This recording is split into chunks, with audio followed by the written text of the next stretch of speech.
हज़रत मोहतरम अल्लाह रब्बुल इज़्ज़त ने कुरान मजीद और फ़ुरक़ान हमीद का इरशाद फरमाया, वअबुदुल्लाह वला तुशरिकू बिही शैअन व बिल वालिदैनि इहसाना। फरमाया कि तुम अल्लाह की इबादत करो, वला तुशरिकू बिही शैआ, और उसके साथ किसी चीज़ को शरीक ना ठहराओ, यानी शिरक ना करो। और वबिल वालिदैन एहसाना, और अपने माँ बाप के साथ हुस्ने सलूक करो। वबिज़िल कुर्बा, और रिश्तेदारों के साथ, वल यतामा वल मसाकीन वल जार दिल कुर्बा, यतीमों के साथ, मिस्कीनों के साथ, हमसायों के साथ। समझ के नहीं आई?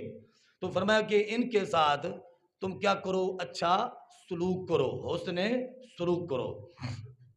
और इसी तरह अल्लाह रब्बुल इरशाद फरमाता है कि ववस्सैनल इंसान बिवालिदैहि हुस्ना, हमने इंसान को ताकीद की, हमने इंसान को हुक्म दिया, हमने इंसान को वसीयत की, यानी ताकीद की। किस बात की? फरमाया बिवालिदैहि हुस्ना, अपने माँ बाप के साथ हुस्ने सलूक की, कि अपने माँ बाप के साथ हुस्ने सलूक करो। इस बात का अल्लाह ने हुक्म दिया, ताकीद फरमाई, हुक्म फरमाया। और इसी तरह अल्लाह रब्बुल इज़्ज़त ने एक और मकाम पर फरमाया, वक़दा रब्बुका अल्ला तअबुदू इल्ला इय्याहु व बिल वालिदैनि इहसाना। फरमाया कि तेरे रब ने यह फैसला कर दिया है कि तुम अल्लाह के सिवा किसी की पूजा ना करो। व बिल वालिदैन एहसाना, और माँ बाप के साथ हुस्ने सलूक करो। इम्मा यबलुगन्ना इंदकल किबर अहदुहुमा औ किलाहुमा। फरमाया कि वो जब बुढ़ापे को पहुँच जाएं तेरे पास, या दोनों या उनमें से एक, अहदुहुमा औ किलाहुमा, दोनों ही बूढ़े हो जाएं या उनमें से एक बूढ़ा हो जाए, तो फरमाया कि फिर क्या करना है? फरमाया फला तकुल्लाहुमा उफ, उन्हें उफ तक मत कहो, उफ तक ना कहो। उफ से मुराद यह है, यानी मारना पीटना तो माजल्ला सुमा माजल्ला, वो तो बहुत बड़ा गुनाह है। समझ के नहीं आई? तो फरमाया उफ कहना भी गुनाह है। उफ से क्या क्या मुराद है? हमजा और फा, उफ नहीं, उफ से मुराद वो कलमा है, वो बात है, वो यानी कौल, वो फेल, वो हरकत कि जिससे माँ बाप के दिल को तकलीफ पहुंचे। फरमाया कि ऐसी बात हरगिज माँ बाप के सामने न करो, न कहो कि जिससे माँ बाप के दिल को तकलीफ पहुंचे। और फिर वला तनहरहुमा, और उन्हें मत झिड़को, झिड़कियां ना दो उन्हें, बल्कि क्या करो, वकुल्लाहुमा कौलन करीमा। फरमाया उन दोनों से नरम बात करो, उन दोनों से नरम बात, मेहरबानी की बात, उन दोनों से प्यार की बात करो। वख्फिद लहुमा जनाह ज़ुल्ल मिनर रहमते। फरमाया नरमी से, रहमत से अपने बाजू उन दोनों के लिए झुका दो, उन दोनों के लिए झुका दो। वकुर रब्बिरहमहुमा कमा रब्बयानी सगीरा, और फरमा दीजिए आए महबूब सल्लल्लाहु अलैहि वसल्लम, रब्बिरहुमा कमा रब्बयानी सगीरा, ऐ अल्लाह मेरे माँ बाप पर तू रहम फरमा जिस तरह के बचपन में उन्होंने मुझे पाला। यानी बचपन में माँ बाप रहमत करते हैं, हर किस्म की तकालीफ को बर्दाश्त करते हैं, हर किस्म की सख्तियों को झीलते हैं, गर्मियों को, सर्दियों को, हर मौसम को फेस करते हैं, मगर औलाद के आराम के लिए सब कुछ बर्दाश्त करते हैं कि हमारी औलाद को तकलीफ ना हो, हमारी औलाद को परेशानी ना हो। तो अल्लाह फरमाता है महबूब आप ये दुआ मांगे, रब्बिरहमहुमा कमा रब्बयानी सगीरा, ऐ अल्लाह तू मेरे माँ बाप पर रहम फरमा जिस तरह की इन्होंने बचपन में मुझे पाला, यानी जिस तरह बचपन में मुझ पर इन्होंने रहम किया और आज ये बूढ़े हो गए हैं, ऐ अल्लाह तू भी इन पर रहम करम फरमा। तो पता चला कि माँ बाप के सामने ऐसी बात नहीं कहनी चाहिए जिससे उनको तकलीफ पहुंचे, नरम बात करनी चाहिए, उनकी नाफरमानी नहीं करनी चाहिए, उनको तकलीफ नहीं देनी चाहिए। अगर उनको लिबास की ज़रूरत है तो उनको लिबास मुहैया करना चाहिए, अगर उनको जनाब खाने की ज़रूरत है उनको खाना पेश करना चाहिए, अगर माँ बाप को पैसे, माल और दौलत की ज़रूरत है, तो अगर बेटा अमीर हो गया है तो इसका यह मतलब नहीं है कि उसकी अपनी दौलत है। फरमाया नहीं, वो भी उसके माँ बाप की दौलत है। माँ बाप को अगर माल दौलत की ज़रूरत है तो बेटा खुश दिली से बुखल ना करे, कंजूसी ना करे, परेशानी लायक अपने दिल में ना करे, बल्कि खुश दिली के साथ, वुसअत ज़र्फी के साथ अपने माँ बाप के सामने हर चीज़ पेश कर दे। यही वजह है कि तेरे और मेरे प्यारे आका सल्लल्लाहु अलैहि वसल्लम की बारगाह में एक बंदा आ गया। उसने आकर कहा, या रसूल अल्लाह सल्लल्लाहु अलैहि वसल्लम, मेरा बाप मुझसे मेरा माल लेना चाहता है, वो मेरे माल का मुतालबा करता है, मुझे कहता है कि मेरे बेटे मुझे माल दे दे, दौलत दे दे, मुझे पैसा दे दे। तो अल्लाह के नबी अलैहि सलाम ने जब ये सुना, उसने सवाल क्या पूछा, मैं क्या करूं? तो अल्लाह के नबी ने फरमाया कि अंता व मालुका लिवालिदिका, तू नहीं जानता, तुझे पता नहीं है कि तू भी अपने बाप का है, तेरा माल भी तेरे बाप का है। तो तू और तेरा माल तेरे वालिद का है, तो सब कुछ उसी का है। अगर वो मांगता है तो खुश दिली के साथ तुझे देना चाहिए। तो पता चला कि माँ बाप को जिस चीज की भी जरूरत है वो चीज माँ बाप को मुहैया करनी चाहिए। इसी में ही निजात है, इसी में ही कामयाबी है। और जो माँ बाप को दुख देता है, तकलीफ देता है, वो चाहे जितना मर्जी पैसे वाला हो, वो चाहे जितना मर्जी बड़ी से बड़ी कुर्सी हासिल करने वाला हो, उसे किसी मकाम पर सुकून नहीं मिलेगा। हाँ, सुकून कब मिलेगा? माँ बाप के सामने जब रहमत के बाजू झुका देगा, अल्लाह दिल में सुकून पैदा फरमा देगा। अल्लाह कबीरा। तो तवज्जो फरमाएं, माँ बाप की बड़ी शान है, बड़ा एहतराम है। माँ बाप की नाफरमानी एक सूरत में की जा सकती है। वैसे तो माँ बाप जो जायज बात करते हैं, हर जायज बात माँ बाप की माननी चाहिए। हाँ, एक बात है, वो क्या है? फरमाया कि अगर माँ बाप अगर क्या कहें, अल इशराक बिल्लाह, अगर माँ बाप काफिर हैं, वो कहते हैं कि शिरक कर। समझ की नहीं आई? शिरक कर, अल इशराको बिल्लाह, इन शिरक लजुल्मुन अजीम, के शिरक बहुत बड़ा जुल्म है। अगर माँ बाप शिरक का हुक्म दें तो फरमाया फिर कोई फर्माबरदारी नहीं, क्योंकि शिरक तो बहुत बड़ा गुनाह है। मासियत के सिलसिले में माँ बाप की फर्माबरदारी लाजिम नहीं। गुनाह का हुक्म दे माँ बाप तो वो लाजिम नहीं, शिरक का हुक्म दे वो लाजिम नहीं। हाँ, जायज बात। और जो इस्लाम में जो अल्लाह ने मर्तबा मकाम दिया है वालिदैन को, पर उस लिहाज से अगर बेटा नाफरमानी करता है तो गुनाहगार है और जन्नत का मुस्तहिक नहीं होगा जब तक कि माँ बाप राजी ना हो, वो जहन्नमी होगा। फरमाया कि इसलिए आज की नौजवान जो नस्ल है उनका तरीकाकार देखें, आप हैरान हो जाएंगे। माज़अल्लाह, माँ बाप के सामने गला फाड़ फाड़ कर बात करना। माँ बाप बात कर रहे हैं और बड़े आए खड़े हैं, चाचा ताया आ गया है।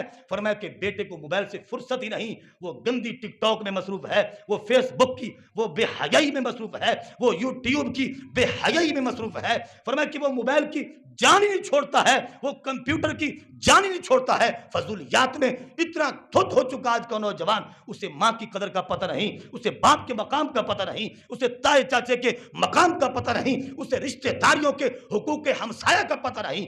वजह क्या है? वजह यह कि हमने सिर्फ बच्चों को अंग्रेजी कल्चर की तरफ धकेला है। हमने मारा है तो स्कूल ना जाने पर मारा है, हमने मारा है तो कॉलेज ना जाने पर उसे मारा है और उसे धमकाया है, यूनिवर्सिटी ना जाने पर हमने उनको धमकाया है। हाँ, मस्जिद गया है तो ठीक है, नहीं गया तो ठीक है, कुरान पढ़ा है तो ठीक है, नहीं पढ़ा तो ठीक है, नमाज पढ़ी है तो ठीक है, नहीं पढ़ी तो ठीक है। फरमाया जब कौम का मियार ये होगा कि कुरान और हदीस की तालीमात को छोड़कर अंग्रेज को आइडियल जब मुसलमान बनाना शुरू कर देगा तो फिर औलादे वली नहीं बनेगी, बल्कि वो फिल्म स्टार बनेंगे, फेसबुक स्टार बनेंगे, टिकटॉक स्टार बनेंगे, यूट्यूब स्टार बनेंगे। फरमाया जिन लोगों ने अपने बच्चों की कुरान और हदीस की रोशनी में तरबियत की है तो कोई दाता साहब बन गए, कोई ख्वाजा साहब बन गए हैं, कोई आला हजरत मुजद्दिद अल फैसानी बन गए हैं, कोई पीर सैयद जमात अली शाह मुहद्दिस अलीपुरी बन गए हैं, कोई मियाँ शेर मोहम्मद शरकपुर रहमत बन गए हैं, कोई जनाब शाह बहावल हक जकरिया मुल्तानी। फरमाया कि औलिया अल्लाह जिनके नाम चमक रहे हैं ये फेसबुक पर अमल करने वाले नहीं, ये कुरान और हदीस पर अमल करने वाले। अल्लाह कबीरा। हमारी कौम किस तरफ चल रही है? माज़अल्लाह सुम्मा माज़अल्लाह।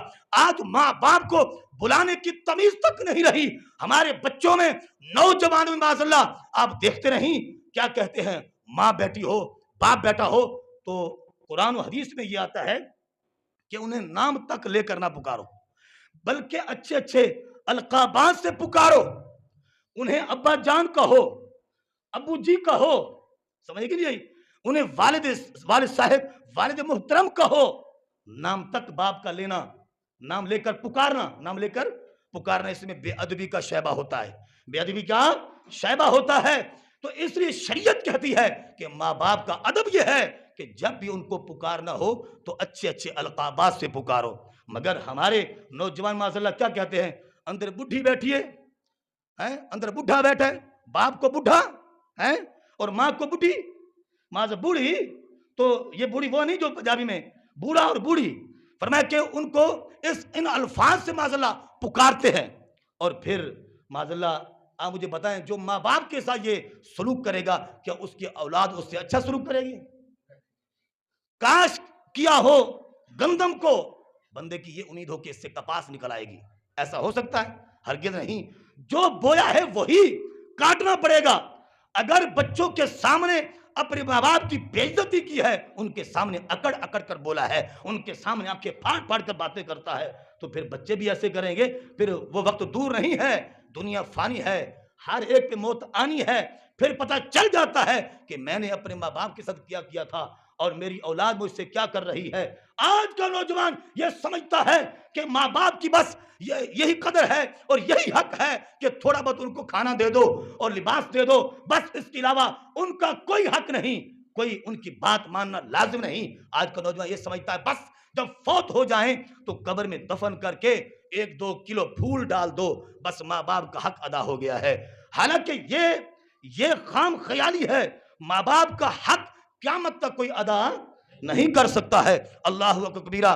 तो तवज्जो फरमाए, ये हमारे मुआशरे में है कि माँ बाप का अदब नहीं करते, उनको अब्बू जी नहीं कहते, उनको बाबा जान नहीं कहते। समझ कि नहीं आई? तो ये अल्फाज कितने मुकद्दस हैं, बाबा जी, बाबा जान, अब्बा जान, अब्बू जी हैं, वालिद मोहतरम, मेरे सोहने प्यारे अब्बा जान, कितने प्यारे प्यारे अल्फाज हैं, दिल में सुकून पैदा करने वाले हैं। मगर आज की नौजवान नस्ल बुरे बुरे अलकाबात से माज़अल्लाह माँ बाप को पुकारते हैं। और फिर जो मगरबी तहजीब है उसमें तो माज़अल्लाह जुल्म और सितम के पहाड़ टूटते माँ बाप पर। वो जब बूढ़े हो जाते हैं उनको घर से उठाते हैं, दारुल अमान ओल्ड हाउसेज के अंदर जाके उनको फेंक आते हैं। तो मगरबी तहजीब में तो बिल्कुल ही तबाही माँ बाप के लिए।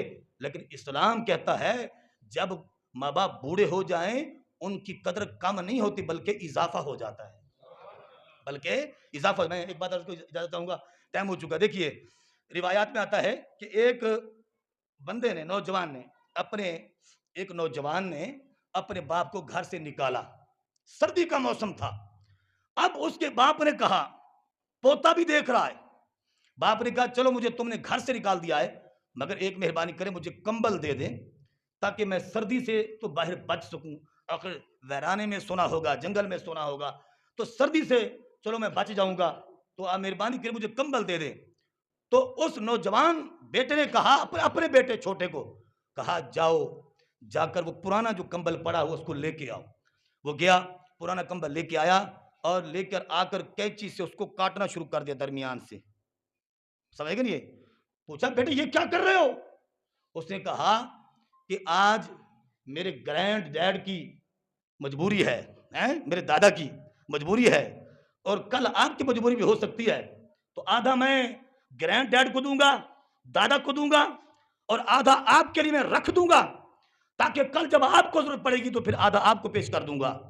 तो नौजवान की आंख खुल गई और उसने बाप से माफी मांगी, रब की बारगाह में तौबा की और बाप को मनाया और हंसी खुशी अपने वालिद मोहतरम की खिदमत करने लग गया। तो रब से तौबा की तो पता चला कि जो अपने माँ बाप की कदर नहीं करता उसकी औलाद भी अपने माँ बाप की कदर नहीं करती है। आज जरूरत है खुद हम नेक बन जाएं तो इंशाल्लाह हमारे बच्चे अपने आप ही नेक हो जाएंगे। अल्लाह ताला हम सबको वालिदैन की, बड़ों की कदर करने की तौफीक नसीब फरमाए। वमा अलैना इल्लल बलागुल मुबीन।